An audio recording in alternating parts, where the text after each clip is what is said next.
கண்ணில வந்து மேல் மட்டும் 3 மேல் இருக்கு. ஓகே. 3 மேலுமே வெவ்வேறு லைனேஜ். ஓகே. அதே மாதிரி 3 ஃபீமேல் இருக்கு. எல்லாமே வெவ்வேறு லைனேஜா எடுத்து நம்ம 3 மேல் 3 ஃபீமேல்னு செலக்ட் பண்ணி ஒவ்வொரு இடத்துல இருந்து எடுத்து வச்சு வளர்த்துட்டு இருக்கிறோம். இந்த நெத்தி பொட்டு வந்து கிளீனா பியூரா பால் கலர் மில்க் கலர்ல ஒயிட்டா இருக்கும். 2 பொட்டு. ஆமா, இந்த 2 பொட்டு. அதே மாதிரி இந்த சைடுல அப்புறம் அந்த நெஞ்சில மார்க், இந்த கால்ல மார்க்கிங் எல்லாம் பியூரா இருக்கும். இந்த மேல ஃபுல்லா வந்து அந்த பிளாக் கலர் டாட் அந்த லேயரா வந்திருக்கும். இன்னொன்னு அந்த கால்ல, அதாவது உள்ளங்கால்ல இருந்து மேல வரையும் அந்த கருப்பு அடிச்சிருக்கும். மாணிக்கம் வந்து 29, ராக்கி வந்து 31, கொடி வீரன் வந்து 30 இன்ச்சில் 3 மேல் இருக்கு நம்ம கையில. 26.5, இவர் 27.5, இன்னொரு ஃபீமேல் இருக்கு. அது நம்ம அத்தை வீட்டுல இருக்கு 28 இருக்கு.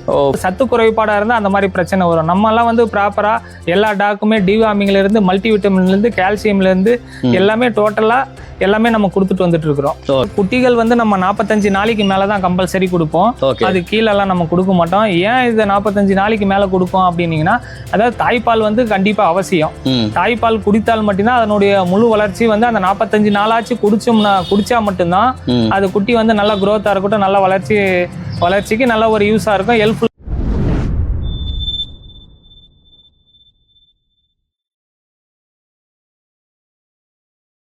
பிரதர் வணக்கம். உங்களுடைய பெயர், நம்மளுடைய இடம் எங்க அமைஞ்சிருக்கு அப்படிங்கறத பத்தி கொஞ்சம் சொல்லுங்களேன். என்னுடைய பெயர் பூவரசன். இது வந்து திருப்பத்தூர் மாவட்டம் அனேரின்ற ஒரு கிராமத்துல இருக்கு. ஓகே.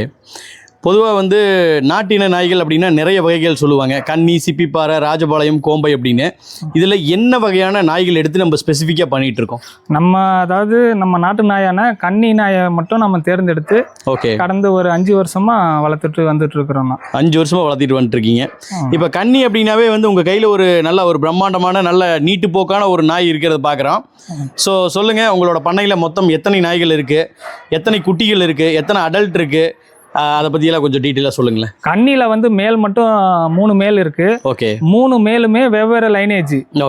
அதே மாதிரி 3 ஃபீமேல் இருக்கு. எல்லாமே வெவ்வேறு லைனேஜா எடுத்து நம்ம 3 மேல் 3 ஃபீமேல்னு செலக்ட் பண்ணி ஒவ்வொரு இடத்துல இருந்து எடுத்து வச்சு வளர்த்துட்டு இருக்கிறோம். எத்தனை செமி அடல்ட் இருக்குங்க, எத்தனை பப்பீஸ் இருக்கு இப்போ நம்ம கிட்ட? செமி அடல்ட் 1 இருக்கு கரம்பையில. அப்புறம் அடல்ட் வந்து கரம்பையில ஃபீமேல் 2 வச்சிருக்கோம். அதாவது கண்ணில வந்து ஒரு சாம்பியன் லிட்டர்மெண்ட் ஆயிருக்கு. 8 பப்பி போட்டிருக்கு. நம்ம 8 பப்பி இருக்கு. 4 மேல் 4 ஃபீமேல். ஓகே. இப்போ நம்ம கையில இருக்கிற இந்த சாம்பியனை பத்தி கொஞ்சம் சொல்லுங்களேன். அதாவது மெயின் நம்ம ஃபவுண்டேஷனுக்கு மேலுன்னு இதை சொல்லலாம். ஏன்னா நான் ஆரம்ப கட்டத்தில் இந்த ஒரு மேலை மட்டும்தான் நான் செலக்ட் பண்ணி எடுத்தேன். இது எடுத்ததனுடைய நோக்கம் என்னன்னா, நம்ம வீட்டுக்கு ஒரு காவலுக்கு ஒரு தோரணைக்காண்டி எடுத்தேன். ஆனா இவன் என்ன பண்ணான்னா, ஆரம்பத்திலேயே வந்து ஒரு 8 மாச குட்டியா இருக்கிற விட்டி எனக்கு தெரியல, வீட்டுக்கிட்ட ஒரு பாம்பு வந்து இருந்தது. அந்த பாம்பை வந்து நைட்டு ஒரு 7 மணிக்கு சடான்னு குலைச்சிட்டே இருந்தா நிக்கல. நம்ம வீட்டுக்கிட்ட வந்த பாம்பை வந்து நமக்கு கூட்டி காமிச்சு கொடுத்தான். அந்த மாதிரி பாம்பு இருக்குன்னு அந்த இடத்துல வந்து நல்ல ஒரு கார்டிங் பண்ணி, ஆமா, கார்டிங் பண்ணி நம்மளை கூப்பிட்டு அந்த பாம்பை காமிச்சு கொடுத்தோம். அதுல இருந்து தான் இந்த நாய்களை நம்ம விடக்கூடாது, இதை நம்ம ஸ்டாண்டர்டா எடுத்து ப்ரீட் பண்ணணும் அப்படின்ற எனக்கு ஒரு நோக்கம் வந்துச்சு. அதனால இவனை வந்து இந்தியன் சாம்பியன் ஆக்கியிருக்கோம். அதாவது இவனுடைய ஜெர்னியை பத்தி நான் சொல்றேன். ஃபர்ஸ்ட் இவனுடைய ஷோ வந்து கேசிஐ ஷோ பார்ட்டிசிபேட் வந்து மதுரையில தான் ஃபர்ஸ்ட் கலந்துக்கணும். ஏன்னா இந்தியன் பிரீட் ஸ்பெஷாலிட்டி நடந்துச்சு அப்ப.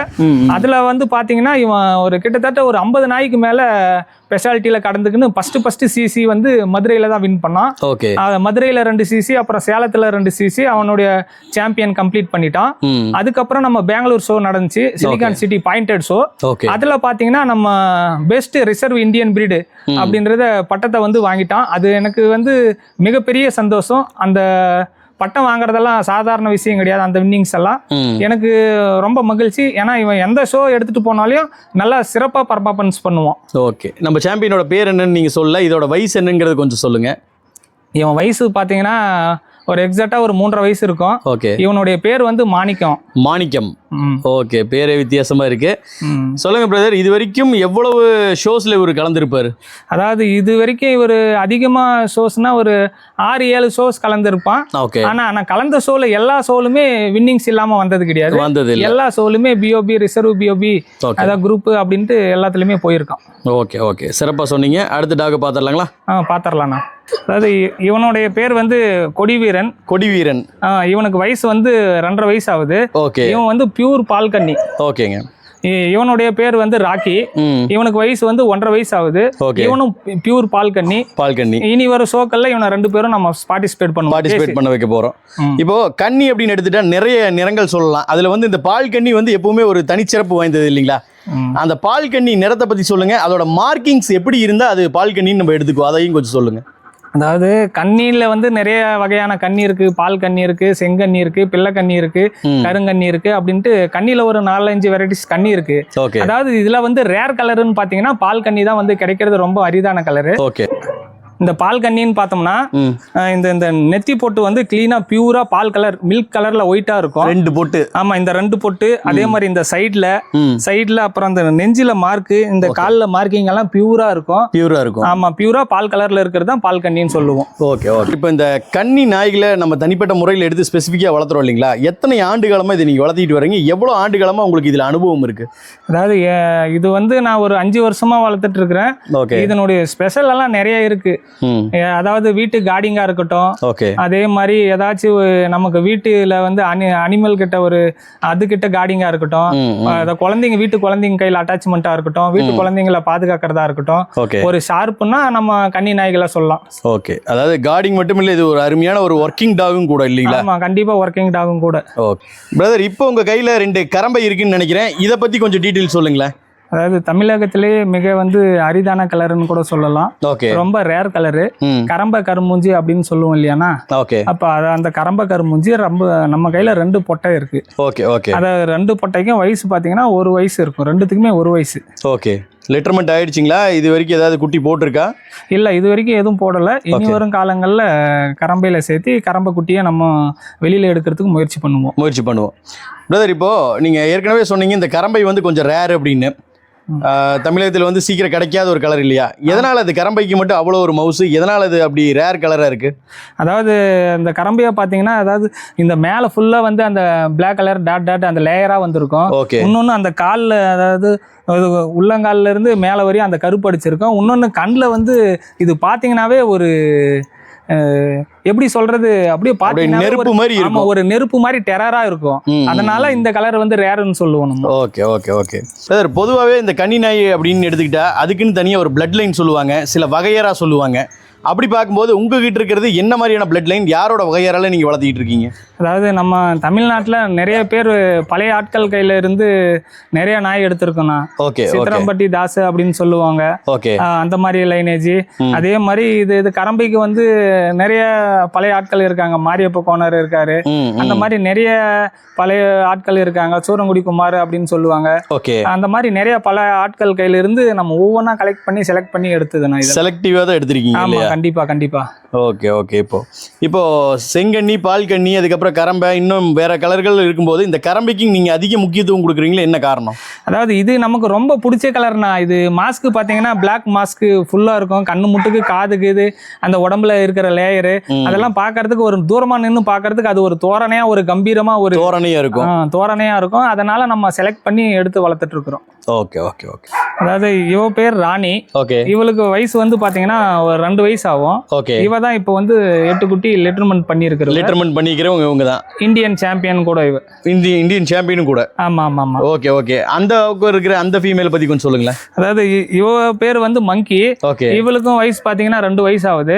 இன்னும் இனி ஒரு ஷோல வந்து இவள பார்ட்டிசிபேட் பண்ணலாம்னு ஐடியா பண்ணிருக்கோம். இன்னும் எதுவும் லிட்டர்மெண்ட் ஆகல இல்லைங்களா? இன்னும் எதுவும் ஆகல. இப்போ 8 குட்டி போட்டிருக்குன்னு சொன்னீங்க. அந்த லிட்டர்மெண்ட் வந்து இது கூட எந்த மேல சேர்த்தி இருக்கீங்க? இது அதாவது சாம்பியன் மேல தான் சேர்த்திருக்கோம். சாம்பியன் மேல் மாணிக்கம். ஆமா, நம்ம கையில இருக்கிறதுலே டாப் 1 வந்து மாணிக்கன்ற ஒரு மேல். அந்த மேல் கூட தான் சேர்த்திருக்கோம். பப்பீஸ் எப்படி வந்திருக்கு பிரதர்? பப்பீஸ் வந்து பாத்தீங்கன்னா HSL அவங்க அம்மாவை மாதிரியும் அப்பாவை மாதிரியும் சேம் வந்து மிஸ் மார்க்கிங் எதுவுமே இல்லாம பியூரா விழுந்திருக்கு. பக்கா மார்க்கிங்ல விழுந்திருக்கு இல்லையா? பால் கண்ணில நல்லா தெளிவா விழுந்திருக்கு. ஓகே. 8ல எவ்வளவு மேல் எவ்வளவு ஃபீமேல் இருக்கு? 4 மேல் 4 ஃபீமேல் இருக்கு. ஓகே. எத்தனை நாட்கள் ஆச்சு பிரதர்? இப்போ வந்து எக்ஸாக்ட்டா ஒரு 28 நாட்கள் ஆகுது குட்டிகளுக்கு. குட்டி போட்டு. ஓகே, அதாவது ஃபர்ஸ்ட் வேக்சினுக்கு வந்துருச்சு இல்லையா? இல்ல ஃபர்ஸ்ட் வேக்சின் 45 டேஸ்ல தான் நம்ம போடுவோம். ஓகே, அதாவது 3 டிவார்மிங் கம்ப்ளீட் பண்ணி கொடுத்துருவோம். ஓகே, இந்த மாதிரி தான் நம்ம 45 நாளைக்கு மேல தான் கஸ்டமருக்கு குட்டிகளே கொடுப்போம். ஆல்ரெடி ஒரு 3 குட்டி புக்கிங்ல இருக்கு. ஓகே, சோ மித்த 5 குட்டிகள் வந்து நம்ம வாங்கிக்கலாம் இல்லைங்களா? கண்டிப்பா நீங்க கான்டாக்ட் பண்ணா நம்ம பெஸ்ட் பிரைஸ்ல நம்ம பண்ணி கொடுக்கலாம். ஓகே, குட்டிகளை பத்தி பின்னாடி நம்ம இன்னும் விரிவா பார்ப்போம். இந்த கன்னி நாய்களை வந்து பாத்தீங்க அப்படின்னா கார்டிங்க்கு பெருசா யூஸ் பண்ண முடியாது, இது பெருசா குலைக்கிறதோ இல்ல கடிக்கிறதோ அது மாதிரி பண்ணாது அப்படிங்கிற மாதிரி ஒரு கருத்து நிலவுது. அது உண்மைதானா? அதெல்லாம் வந்து வதந்தின்னு தான் நான் சொல்லுவேன். ஓகே, நம்ம கையில இருக்கிற மேல் டாக் அப்படின்னு பாத்தீங்கன்னா ஒரு ஷோ கிரவுண்ட்ல போனா ஒரு பச்சை குழந்தை மாதிரி, வீட்டுக்கிட்ட வந்தாங்கன்னா நம்மளை தவிர யாருமே புது ஆட்களை யாரையுமே தொடவே கூடாது. கார்டிங்ல பக்காவா இருக்கு, அந்த அளவுக்கு கார்டிங்ல இருப்பான். அதே மாதிரி நம்ம கூட பேசுவோம். நம்ம எப்படி பேசுறோமோ அதுக்கு தகுந்த மாதிரி ஆன்சர் பண்ணிட்டு நம்ம கூட கொஞ்சம் விளையாடுவோம். அதே மாதிரி குழந்தைங்க கூட ரொம்ப நல்ல அடாப்டா இருப்போம், அட்டாச்சா இருக்கும், ரொம்ப அட்டாச்மெண்ட் குழந்தைங்க கூட. ஓகே சார், இப்போ நம்ம கிட்ட இருக்க மேல் ஆகட்டும் ஃபீமேல் ஆகட்டும் என்ன ஹைட் இருக்கும் சுமாரா? அதாவது நம்ம கையில வந்து மேல் 29ல இருந்து 31ல வரையும் இருக்கு. ஓகே, அதான் மாணிக்கம் வந்து 29, ஓகே, ராக்கி வந்து 31, ஓகே, கொடி வீரன் வந்து 30 இன்ச்ல 3 மேல் இருக்கு நம்ம கையில. ஓகே, 3 அளவுகள்ல இருக்காங்க, 29, 30, 31. இப்போ ஃபீமேல் எல்லாம் என்ன ஹைட் இருக்கும்? அதாவது இவ பாத்தீங்கன்னா 26.5, இவ 27.5. ஓகே, இன்னொரு ஃபீமேல் இருக்கு, அது நம்ம அத்தை வீட்ல இருக்கு, 28 இருக்கு. ஓ, ஃபீமேல் வந்து கொஞ்சம் உயரம் குறைவா இருக்கும் இல்லைங்களா? அதாவது ஃபீமேலை வந்து நம்ம ஜட்ஜ் பண்ண முடியாது. மேல் நம்ம போட்டு எடுக்கிறதுல தான் அதனுடைய ஹைட்டுகள் எல்லாம் கண்டிப்பா அதில் தான் நம்ம செலக்ட் பண்ணி எடுக்க முடியும். பிரதர், இப்போ ஹைட் அப்படின்னு சொல்லும்போது ஒரு விஷயம் ஞாபகத்துக்கு வருது. கன்னி நாய் வளர்த்துறவங்க எல்லாரும் ஃபேஸ் பண்ணக்கூடிய ஒரு பிரச்சனை இருக்கு.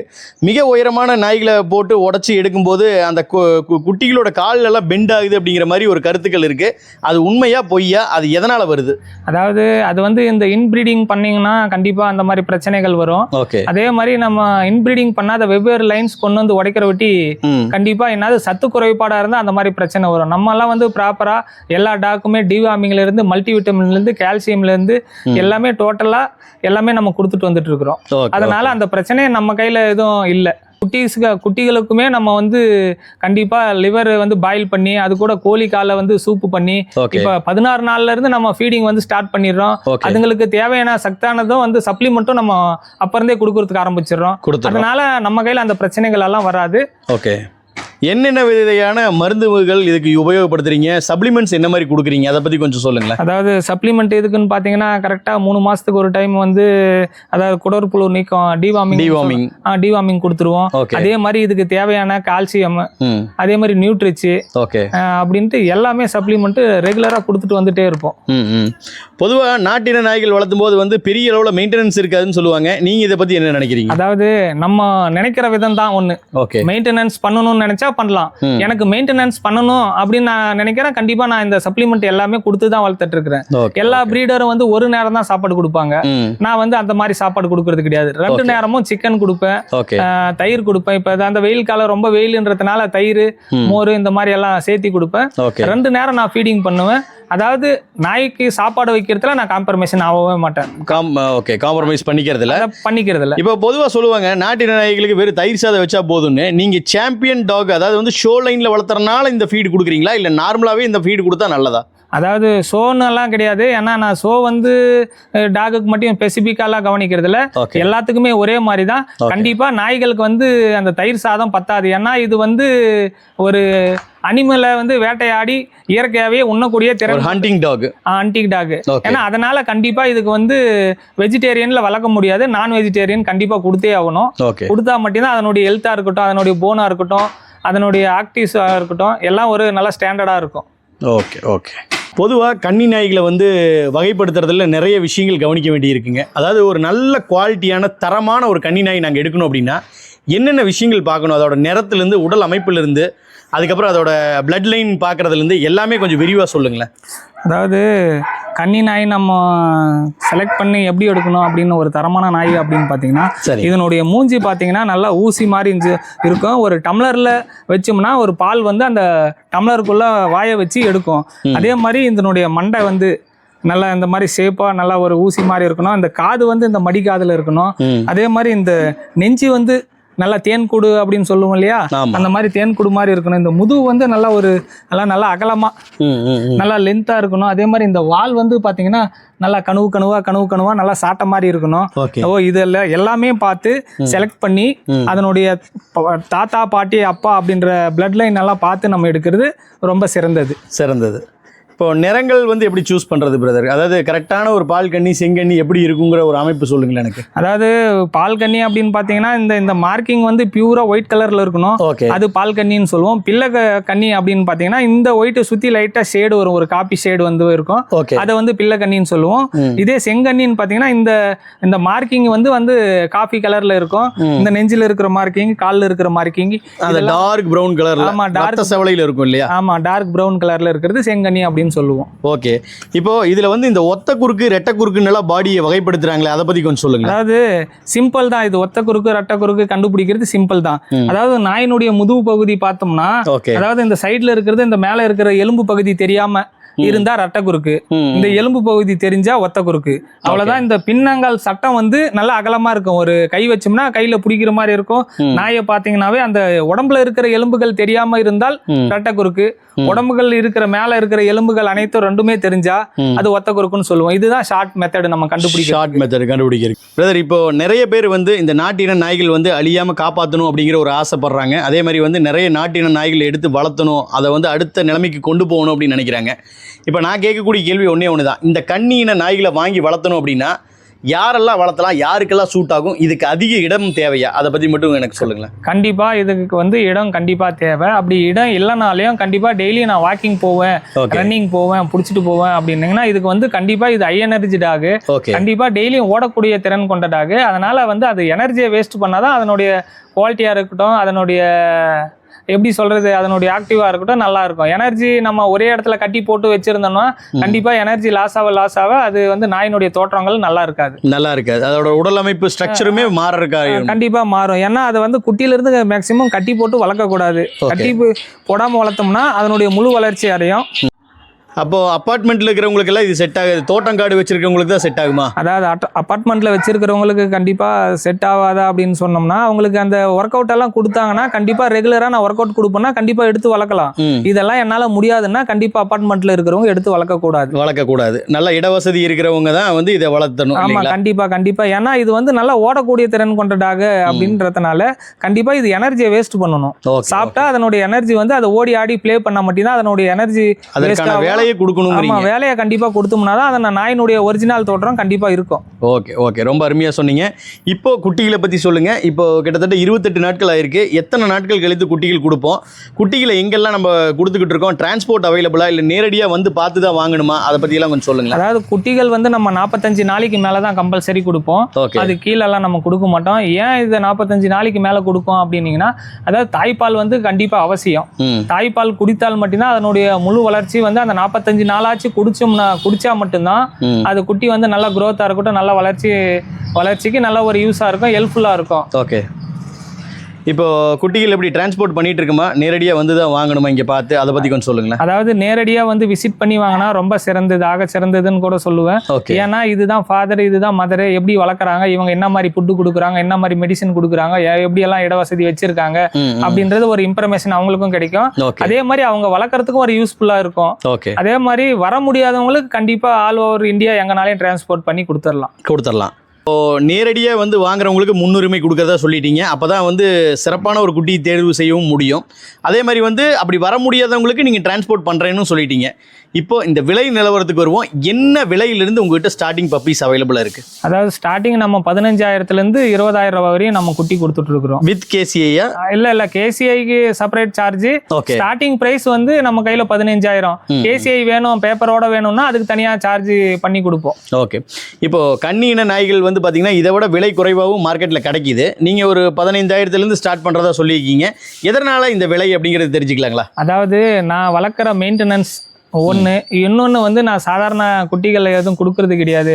ஒரு நாயை எடுத்து வளர்த்து அதுக்கு சோனுடைய ட்ரைனிங் கொடுத்து ஒரு வெளிநாட்டு நாய்கள் கூட வந்து நம்ம நாய்களை போய் போட்டி போட்டு அதுல ஜெயிச்சு சாம்பியன் பண்ணி இவ்வளெல்லாம் கஷ்டப்பட்டு அதை ஒரு ஸ்டாண்டர்டா பண்ணி நம்ம கொண்டு வரணும் அப்படின்றதுனால இந்த விலையில நான் கொடுக்குறேன். அதாவது கம்மியா ரேட் கொடுக்குறாங்க அப்படின்றதுனால அது வந்து குவாலிட்டி இருக்குமோ இருக்காதோ அப்படின்றதெல்லாம் இல்ல. கண்டிப்பா அதுவும் குவாலிட்டிகள் இருக்கும். உங்களுக்கு எங்க பிடிக்குதோ அந்த இடத்துல எடுத்து வாங்கி வளர்த்துக்கலாம். Okay okay. அது சூஸ் பண்றது வந்து அவங்களோட ஓன் சாய்ஸ். அவங்க அவங்களுடைய விருப்பம். ஏன்னா நான் என்ன மாதிரி ஃபுட்டு எல்லாமே சொல்லிட்டு நம்மளுடைய எக்ஸ்பீரியன்ஸ் எவ்வளவு செலவு பண்றோம், எப்படி நம்ம நாய்களை பராமரிக்கிறோம், அதை பொறுத்துதான் நம்ம விலையை நிர்ணயம் பண்ணி கொடுக்குறோம். Okay okay. ரொம்ப அருமையாக சொன்னீங்க, ரொம்ப யதார்த்தமாக சொன்னீங்க. அதாவது வந்து என்னோட விலை இதுதான், நம்ம எதனால் இது வைக்கிறோம் அப்படின்னா நம்மளோட குவாலிட்டி எந்த அளவுக்கு இருக்குது அப்படிங்கிறத ரொம்ப தெளிவாக எக்ஸ்பிளைன் பண்ணியிருக்கீங்க. கண்டிப்பாக. உங்களோட தொடர்பு என்ன கீழே கொடுத்துடலாம் பிரதர். நாய்க்குட்டிகள் வேணும் அப்படிங்கிறவங்க உங்களை தொடர்பு கொள்ளட்டும். அது மட்டும் இல்லாமல் இவ்வளோ நேரம் வந்து பார்த்தீங்கன்னா உங்களோட நாய்களை வந்து ரொம்ப தனித்தனியாக ஸ்பெசிஃபிக்காக அதை பற்றி எல்லாமே டீட்டெயில் சொன்னீங்க.